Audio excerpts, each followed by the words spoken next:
จะเรียกสู้ปู่ไม้บางคนออกเนี้ยនៅពេលនេះគឺខ្ញុំកំពុងតែនៅខេត្តសៀមរាបនិងដងស្ទឹងសៀមរាបយើងតែម្ដងហើយនេះគឺជាកន្លែងដែលនឹងធ្វើប្រារព្ធពិធីបុណ្យអុំទូកសំពះព្រះខែថ្ងៃទី4ដល់ថ្ងៃទី6ខែវិច្ឆិកាឆ្នាំ2025យើងខាងមុខនេះដល់រដ្ឋបាលខេត្តសៀមរាបរបស់យើងគឺបានរៀបចំកម្មវិធីនេះឡើងដោយមាន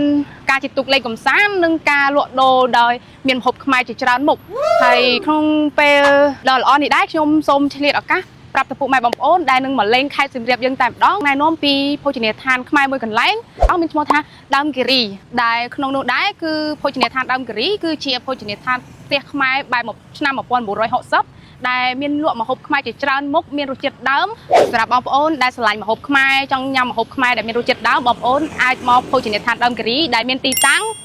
នៅពេលដែលបងប្អូនជិះតាមដោយស្ទឹងសៀមរាបបងប្អូននឹងឃើញផ្សារចាស់បែបនេះហើយបងប្អូនបន្តជិះទៅមុខទៀតរហូតទៅដល់បងប្អូនបានឃើញវងមូលផ្សារចាស់ដែលគេហៅវងមូលផ្សារចាស់អញ្ចឹងបងប្អូនគ្រាន់តែ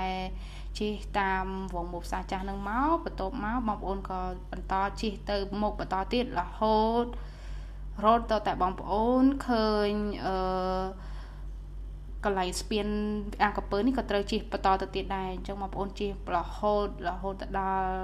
ប្រហែលជាមួយសន្ធុបងប្អូនហើយបងប្អូននឹងឃើញកន្លែងរក្សាថ្នាំ36ដែលគេកំពុងតែល្បីបន្ទាប់មកបងប្អូនជិះប្រហែល30ម៉ែត្រនឹងឃើញផ្លាកចតឡានដើមគិរីនិងដើមគិរីគឺនៅជិតសុភាទាកាញ់នឹងតែម្ដងបងប្អូនឥឡូវនេះយើងមកដល់ភោជនីយដ្ឋានដើមគិរីហើយអញ្ចឹងយើងនាំគ្នាទៅទស្សនាពីបរិយាកាសនៅដើមគិរីថាមានបរិយាកាសល្អបែបណាខ្លះអស់យើងទៅទស្សនាបងប្អូនគ្នា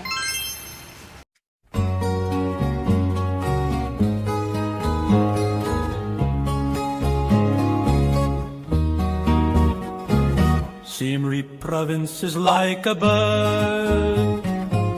When I was in Battambang, my heart withdrew,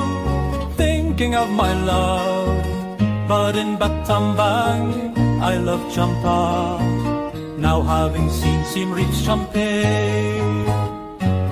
its fragrance fills my heart. My chest is relieved of the sadness of the love story.